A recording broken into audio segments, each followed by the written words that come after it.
माझ्या वडिलांना पॅरालिसिस झाला, ब्रेन हॅमरेज. आम्ही सगळेजण तातडीने हॉस्पिटलमध्ये गेलो. डॉक्टरांनी शर्थीचे प्रयत्न सुरू केले, उपचार सुरू केला. आम्ही सगळ्यांनी त्यांना ICU मध्ये सोडलं आणि आम्ही बाहेर बसलो.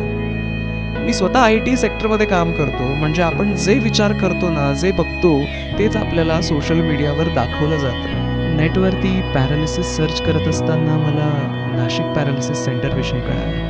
माझे सगळे भाऊ मित्र यांनी मला नाशिक पॅरालिसिस सेंटर सुचवलं. मी सगळी माहिती घेतली.